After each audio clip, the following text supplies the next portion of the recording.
Hey, hi, I'm Karen Malchin-Bray. I'm here at SIGGRAPH 2012, and with me today is Van't Hul, and he is the visual effects supervisor on ParaNorman, an upcoming film. Do you want to tell us a little bit about the movie? Sure, it's a stereo stop-motion animated film about a small boy who has to overcome a big curse in his hometown, and in the events that ensue, zombies rise, and witches, and uh, mobs of crowds, and everything else goes totally crazy. Now, stop motion, all of a sudden we're seeing some really beautiful work coming out. Yeah, it's been quite a year, the past couple of years for stop motion. There's a lot of productions around the world, and there's a lot of really amazing animation talent out there. We've been able to get some fabulous animators at Leica, um, and it's just incredible the smooth and the fluid and the amazing amount of actual acting.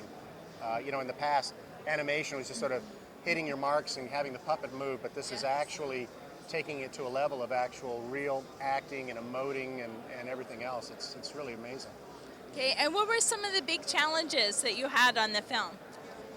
Well, the two biggest things that we were given to do is Travis Knight, who owns the company, is a really great animator himself.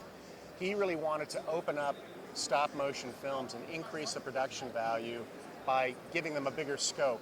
And classically, when you watch stop motion films, they're shot on small stages, and sometimes you feel that in the final shots. You feel like if you were there, you could take 2 or 3 steps and touch the backdrop, you know? So what he wanted to do was have us work on ways of digitally extending all the buildings and the neighborhoods and everything to really create a big scope of an environment. And then in order to make that environment feel alive, to actually populate it with characters as well. The stop motion puppets take a long time to build and also a long time to animate. So if you want to have a crowd scene of 200 or 300 people, it really fell on us to extend out maybe the 5 or 10 characters that the animators would do on stage, to extend that out and add an extra 150 or 200 people behind them. So those were probably the biggest challenges, is just trying to meet those expectations that they had in order to make it feel like a big film. Now, is it very different trying to work CG in such a stop motion environment? Is there a different workflow that you have, or a different approach that you take? The the uh, the technical workflow is just the same as what you do on a regular live action visual effects show. The creative approach, though, is one where on a live action show, you're trying to do photorealistic things, and you know what things look like because you have such a bank vault of memories and experiences in your brain. You can look at something and say, that looks right or that doesn't look right. But what's the real creative challenge is to work very closely with the art department and try to decode exactly what the underlying design is. And in the case of ParaNorman, it was all about asymmetry and broken lines and never having anything too perfect. You know, it's if you look at the characters' bodies and even their arms and whatnot, you'll see that they're made up of not smooth surfaces like which would be photorealistic, but a series of curves and facets. And so there's that sort of nugget of design that you really need to sort out first so that you can apply that to everything that you work on. Okay, and 3D printing, did that play a big role in the film?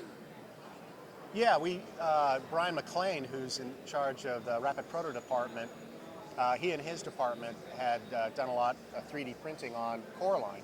That was kind of the first film that was using 3D printed face replacements. And at that time, it was just a solid white resin material.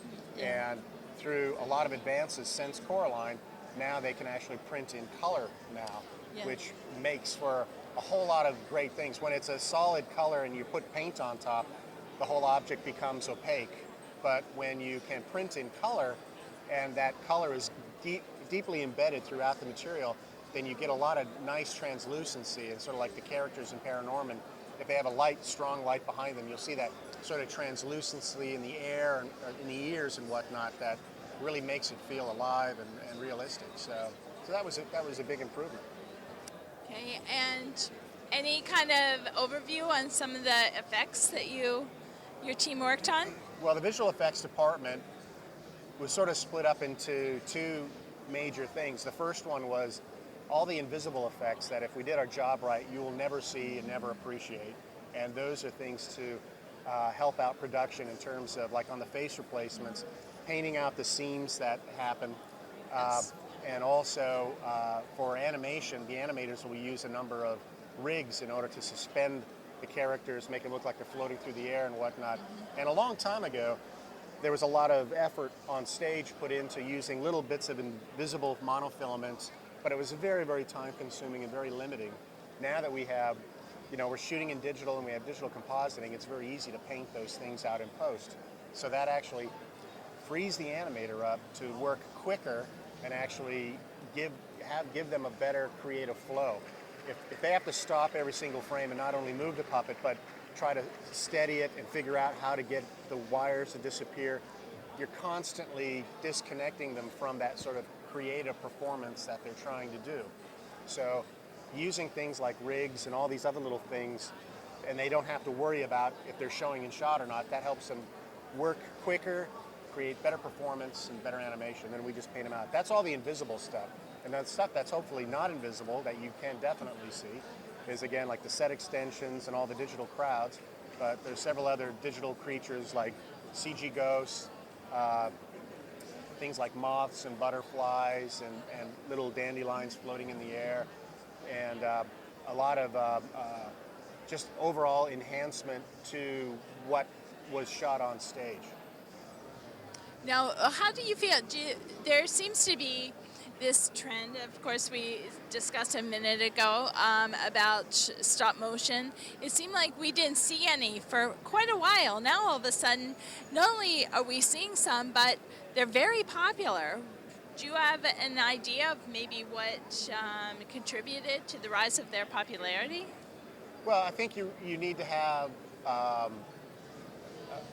really good supporters in the studio and whatnot that understand that this is an art form, this is its own unique thing, and that if you support it and fund it, that you can actually create a great product that will create an audience. I mean, I was involved with Nightmare Before Christmas and James the Giant Peach years and years ago, and at that time we thought, oh, there'll be this great wave, it'll be happening, but then it kind of died out, and it's just a matter of having support from the studios to continually do these things. And then it wasn't until years later that then we got Coraline off the ground. Yes, a beautiful film. And it would not have if the quality wasn't there and the film wasn't good, that whole stop motion thing would have died out again. So it's just a matter of getting good supporters and then taking advantage of that opportunity to work really hard to create a really great film.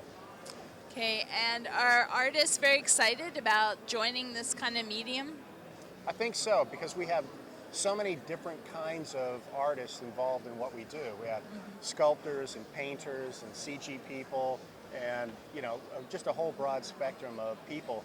And what's great is, since we do physical stuff as well as CG stuff, we're usually mixing and matching a whole bunch of different mediums all together, differently on every single shot. So it makes it quite exciting and fun. Oh, great. Any parting words? Go see the movie next week. Wonderful. And you can read about the behind the scenes, how it was done, in the upcoming issue of Computer Graphics World. Great. So thank you very much for taking the time. All right. Bye.